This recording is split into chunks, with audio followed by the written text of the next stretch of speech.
Drake is a pedophile and Kendrick Lamar is an abuser. Those are two of the biggest allegations that have come out of this ongoing feud we've seen. Which, by the way, things have been moving so fast in this, I wouldn't be surprised if by the time this episode gets up, Kendrick's released a full diss album. And the album cover is like a photo of Drake shaving from outside of a window. Because while we talked about this last week, over the weekend, 5 more tracks dropped. With everyone that's been living for this absolutely feasting. We're talking about nearly half an hour of new music. Which on that note, we're not gonna go into every single detail about these songs. I'll leave that to the channels that have been dropping 60-minute breakdowns of each song as they've been coming out. Right, my main job is to try to make this consumable, even though I've personally been consuming all of this like it's a true crime podcast. And on another note, we're only gonna be playing Kendrick's music just because right now it looks like he's not copyright striking anyone. So if you're wondering why we're just playing him, that's why. But to get to some of the big claims, we'll start with the song 616 in LA, which Kendrick put out on Friday morning, suggesting that Drake's team is turning against him and that he is an operative on the inside. With then later that night, Drake shooting back with a song called Family Matters, where he dove into Kendrick's relationship with his fiance, suggesting infidelity, then hurling domestic violence allegations by saying they hired a crisis management team to clean up the fact that you beat on your queen. The picture you painted ain't what it seemed. Also saying that one of Kendrick's kids isn't actually his. But then, before most could even post their takes about this song on Twitter, Kendrick dropped a response titled Meet the Grams. Drake dropped as I got to the movie theater to watch The Fall Guy,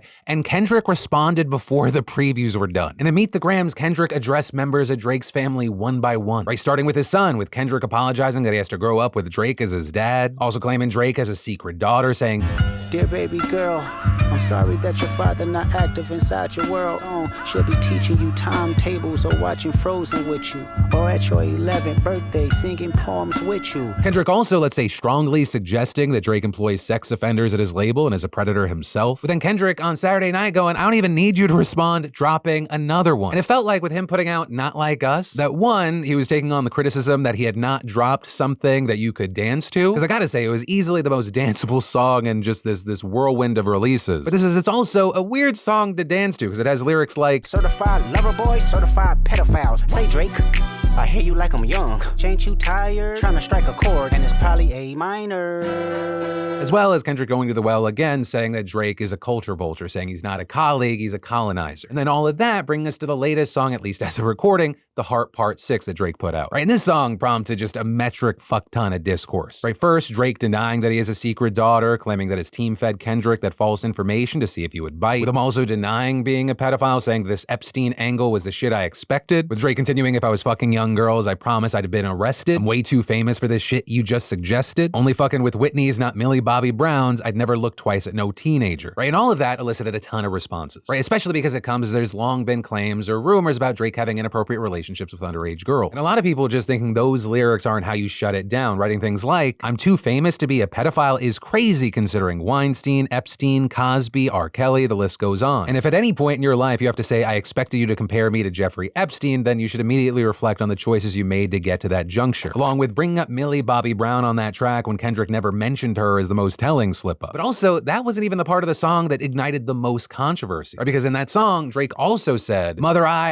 wait a second, that's that one record where you say you got molested. Aw, fuck me, I just made the whole connection. That's why these pedophile raps is shit you so obsessed with, it's so excessive." Right? Drake essentially saying Kendrick's so obsessed with calling him a predator because he himself is a victim of child sexual abuse. But the thing is, in that bit, Drake appears to be referencing Kendrick's song called Mother, I Sober from 2022. And in that, Kendrick sings about his family's history with sexual abuse, but when it comes to himself, he says, "Family ties, they accused my cousin. Did he touch you, Kendrick? Never lied, but no one believed me when I said he didn't." Right, so Kendrick saying there was an accusation, but he wasn't molested. Right, and so with that, you have a number of people saying not only did Drake fully misunderstand that song, but also his choice to seemingly make fun of Kendrick under the false notion that he was a survivor of abuse is disgusting. Writing, "You hate pedophiles because you got molested is the worst angle I have ever heard in my life. And using child molestation accusations and mocking real victims of it is just tactless." Right, and while obviously you have people in both camps, the general online consensus right now is that Kendrick's winning this battle. With things like Nah Drake even trending on Twitter this morning, with Kendrick's 2 songs topping Spotify's charts right now, people comparing the view and like to dislike counts on YouTube. Right, but all of this is there's still a ton of people coming to bat for Drake. Some dismissing the claims against him, arguing what Kendrick has said is just as bad, saying that Kendrick shouldn't get off easy from these allegations that he abused his fiance. And as far as maybe why that seems to be taking a back seat with a lot of people, you have some saying that it's because no one believes Drake right now and he's already gotten stuff wrong. And others adding, people don't want to believe anything Drake is saying about Kendrick, yet have no problem believing what Kendrick is saying about Drake, which is probably untrue. Kendrick is exposing a cultural reality that people don't trust Drake. You can't fight people's feelings. Drake lost. He lost because, fair or not, no one cares if anything he's saying is true. But then also, all of this is playing out as there are a number of people that aren't really taking sides as much as, a number of people are saying, if you pull back from this, you pull away from the fun aspects of when famous people are having drama. The things that are being rapped about, they're serious allegations. They are things that people literally go to jail for. But instead of seeing possibly criminal investigations, we're kind of just seeing people crip walk to allegations of someone being a pedophile and someone beating their fiance. But again, that's just kind of where some of this discourse is right now, some of the claims, and with all that, I gotta pass the question off to you. What are your thoughts with this whole back and forth in the situation in general?